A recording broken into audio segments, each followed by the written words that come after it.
beyond what people think. Welcome to Life and Living with Samson Olasola Olatunji. You're welcome back to the Family House, Life and Living with Samson Olatunji. There is an issue that I want us to look at. I want to know your opinion. I want to think aloud.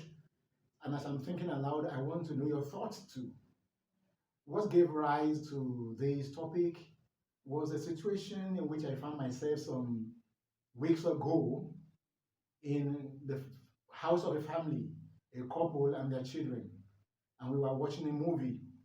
At the point in that movie, a guy who fell helplessly and hopelessly in love with a damsel and had made advances and the answer had been a repeated no, went begging friends and relatives of this lady to please consider him. And while that was happening, the man of the house just hissed. The wife and the children stole knowing and conspiratorial glances at one another, looking intently at the man.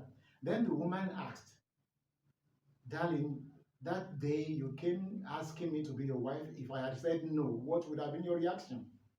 In fact, the woman asked the question with the attitude of somebody who knew what the answer would be. The man did not disappoint her and the children. He said, "Well, I would have said, thank you for giving me your audience. Thank you for your time. And I would have taken a walk." The woman just looked at her husband, mouth agape, and began to call her husband some of the endearments by which they have always called each other. And I want to testify that that family is a wonderful family. There is nothing hypocritical about their love. They love each other, and everybody knows that. I know it, I can testify. It's not like the cosmetic, hypocritical kind of love that many religious homes try to put forward as a facade. And so I was wondering, so this wonderful family wouldn't have come to be if the woman had said no. I asked the man, "Why is that so?" And his response was what got me thinking really deeply. He said it would have taken a work if the woman had said no to his proposal, not because of the pride he has in himself, but because of the respect that he normally has for every human being, that his own opinion and convictions should not be seen as being superior to those of other people. That, well, if he was convinced that this woman would be a wonderful wife to me, and the woman was not convinced, why try to impose his conviction on the woman?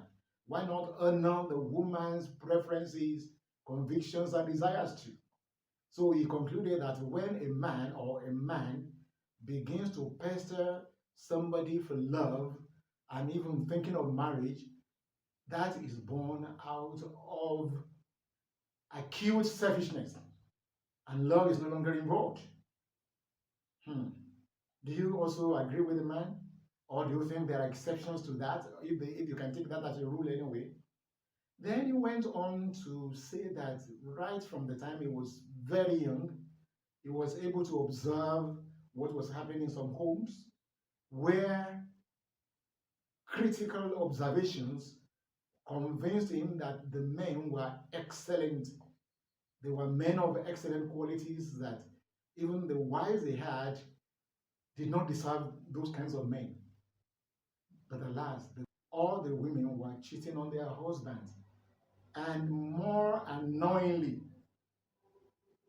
with men that could be rightly described as low lives. The privileged information he got about those homes, each of them, without any difference, without any exception, was that the women were initially not interested. The men were the ones who pestered them repeatedly. Even families of the ladies had to get involved in some cases. It was pressure from friends trying to tell them, well, you don't love him. By the time you begin to move together, love will grow. And that in all the cases that he observed, that was a consistent trend. And right from that time, he had made up his mind that if the woman was not in any way interested at all from the onset, he wasn't going to pester any woman for love.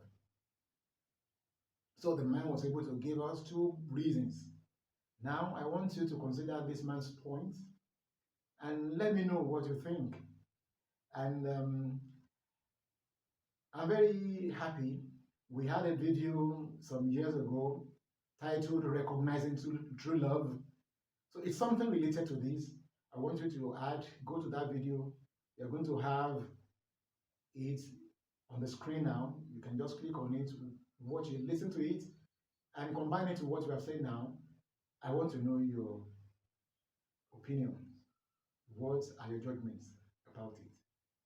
Thank you very much. God bless you.